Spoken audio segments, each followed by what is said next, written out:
Capítulo 4. O encontro. Meu Mercedes preto funcionava em marcha lenta na entrada da garagem. Mansur estava de pé ao lado da porta do motorista, que ele conservava fechada até o último instante, protegendo o calor do carro contra o frio daquela noite outonal. Seus olhos negros ainda questionavam minha decisão, mas sem comentários. Entrei no carro quente, me ajeitei atrás do volante e saí para o meio do crepúsculo, com a Bíblia no assento ao meu lado. Todo mundo sabia onde todos viviam em Vá. O lar dos Mitchell ficava perto da entrada da fábrica de cimento, da qual minha família recebia parte da renda.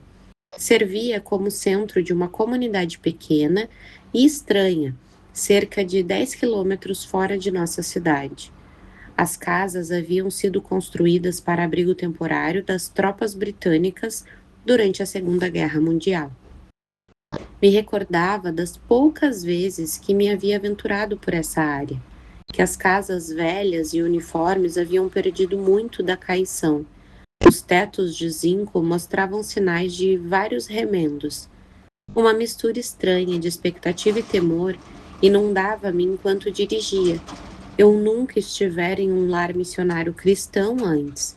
Tinha a esperança de conhecer a identidade de meu homem misterioso, João Batista, e ao mesmo tempo temia certa, como deveria chamá-la, influência dos que podiam responder à minha questão. O que pensariam meus ancestrais dessa visita a um missionário cristão? Pensei, por exemplo, no meu bisavô, que havia acompanhado o famoso general britânico Nixon através do desfiladeiro Khyber em uma das guerras do Afeganistão. Que vergonha essa visita seria para minha família. Sempre havíamos relacionado os missionários com os pobres e os párias de nossa sociedade. Imaginei uma conversa com um tio ou uma tia na qual tentava defender-me contando-lhes meus sonhos estranhos. Afinal de contas, dizia eu na cena que executava em minha mente, qualquer pessoa haveria de querer descobrir o significado de sonhos tão vívidos. O bairro dos Mitchell, a mortiça luz da noite que chegava, com seus bangalôs iguais, parecia, se possível, ainda mais descuidado.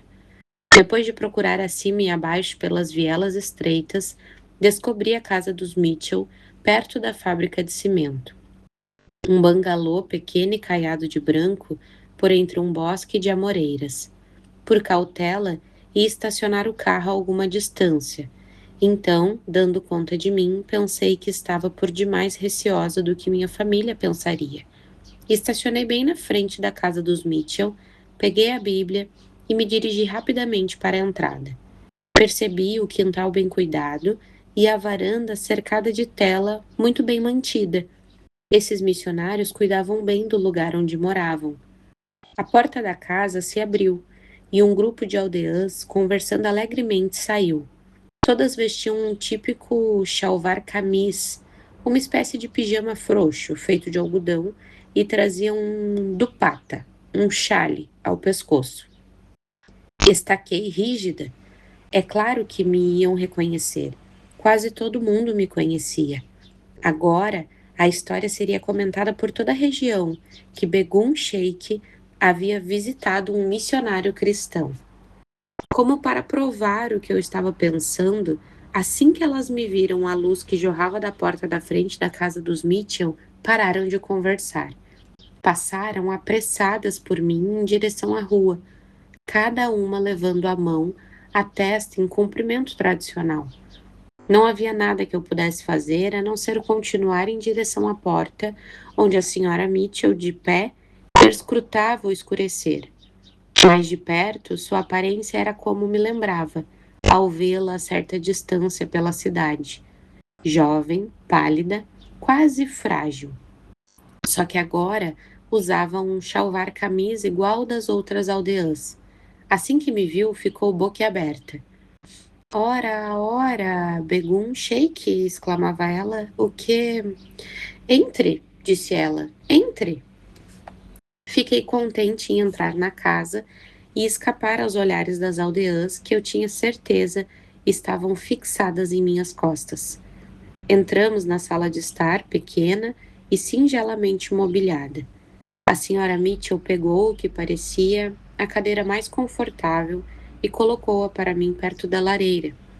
Ela mesma não se sentou, mas de pé abria e fechava as mãos. Meu olhar captou algumas cadeiras em círculo no meio da sala. A senhora Mitchell explicou haver terminado um estudo bíblico com algumas mulheres locais. Tossiu nervosamente. Gostaria de uma xícara de chá? Não, muito obrigada, respondi. Vim fazer uma pergunta. Comecei a olhar ao redor. O reverendo Mitchell está em casa? Não, ele foi de viagem ao Afeganistão. Fiquei sentida. A mulher em pé à minha frente era tão jovem. Seria ela capaz de responder às minhas indagações? Senhora Mitchell, aventurei-me. Sabe alguma coisa acerca de Deus? Ela sentou-se em uma das cadeiras de madeira e olhou-me estranhamente. O único barulho na sala era o crepitar suave das chamas na lareira. Então disse calmamente: Acho que não sei muito acerca de Deus, mas deveras o conheço. Que afirmativa extraordinária! Como é que uma pessoa podia ter a presunção de conhecer Deus? Assim ainda, a confiança estranha da mulher dava-me segurança também. Antes de descobrir o que realmente estava acontecendo, dei por mim contando-lhe o meu sonho com o profeta Jesus e com um homem chamado João Batista. De algum modo estranho, tinha dificuldade em controlar a voz enquanto relatava minha experiência. Ao contar-lhe a história, senti a mesma emoção que sentira no topo daquela montanha. Depois de descrever o sonho, inclinei-me para a frente. Senhora Mitchell, já ouvi falar de Jesus, mas quem é João Batista? A senhora Mitchell piscou os olhos e franziu a testa. Parecia que ela ia perguntar se eu realmente nunca ouvi falar de João Batista, mas em vez disso, assentou-se de novo. Bem, Begum Sheik, João Batista foi um profeta, precursor de Jesus Cristo, que pregou o arrependimento e foi enviado para preparar o caminho do Senhor. Foi ele que apontou para Jesus, dizendo: Eis o Cordeiro de Deus, que tira o pecado do mundo. Foi ele quem batizou Jesus. Por que meu coração deu um salto ao som da palavra batizou? Pouco sabia desses cristãos, mas todos os muçulmanos tinham ouvido de sua estranha cerimônia de batismo. Minha mente flutuou até as muitas pessoas que foram assassinadas depois de seu batismo. Isso também aconteceu durante o governo britânico, quando, supostamente, existia liberdade religiosa. Ainda quando criança, eu tinha relacionado os dois fatos. O muçulmano era batizado, o muçulmano morria.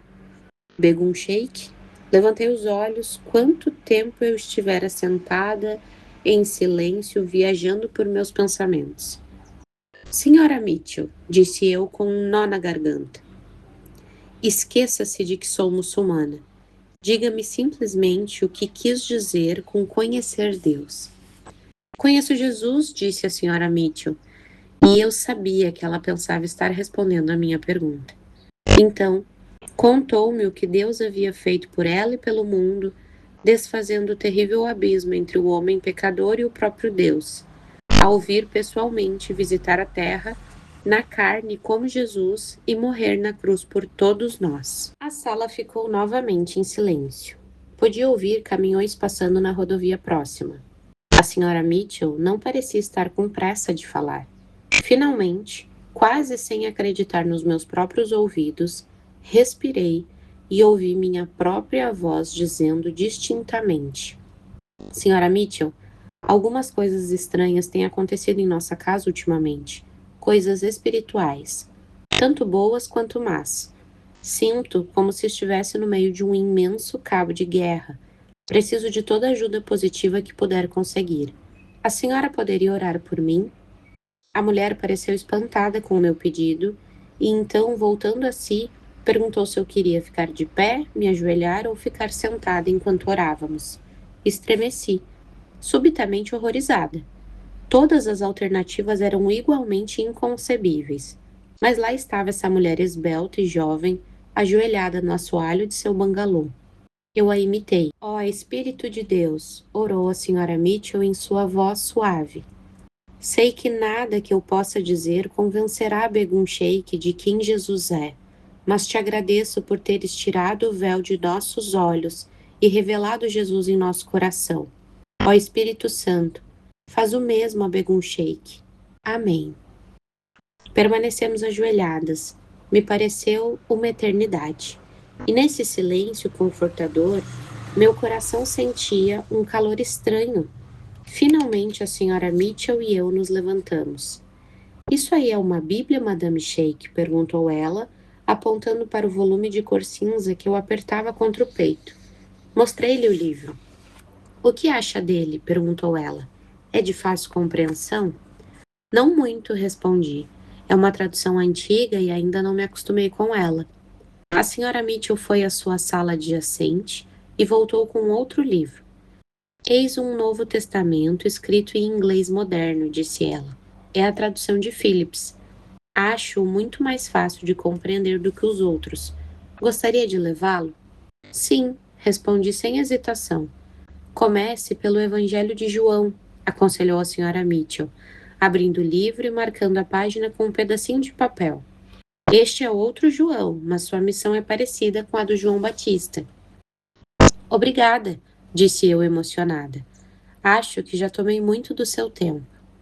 Ao me preparar para sair, a senhora Mitchell disse: A senhora percebe, é tão interessante que um sonho a tenha trazido até aqui.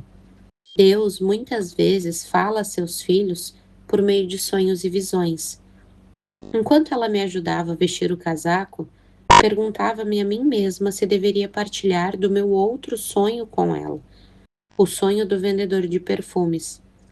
Ele parecia tão bizarro, mas, como já tinha acontecido várias vezes nessa noite estranha, descobri que estava possuída de uma audácia enorme. Audácia que parecia vir de fora de mim. Senhora Mitchell, poderia dizer-lhe se há alguma ligação entre perfume e Jesus? Ela pensou por alguns instantes, a mão na maçaneta da porta. Não, disse ela, nada me vem à mente. Entretanto, vou orar a esse respeito. Enquanto eu dirigia para casa, experimentei pela segunda vez aquela mesma presença fragrante que percebera no meu jardim mais cedo naquele dia. Quando cheguei em casa naquela noite, li um pouco da porção da Bíblia chamada Evangelho de João, onde o escritor falava a respeito de João Batista, esse estranho homem que se vestia com pele de camelo e vivia no deserto, conclamando o povo a preparar-se para a vinda do Senhor. Então, lá na segurança do meu quarto, sentada em meu divã, rodeada de memórias e tradições de mais de 700 anos, um pensamento entrou, de esguelho em minha mente, sem ser convidado, não desejado e rapidamente rejeitado. E se João Batista fosse um sinal vindo de Deus, um sinal que apontasse para Jesus, não estaria esse homem apontando-me Jesus também? É claro que a ideia era inconcebível. Tirei-a da minha mente e logo a adormeci.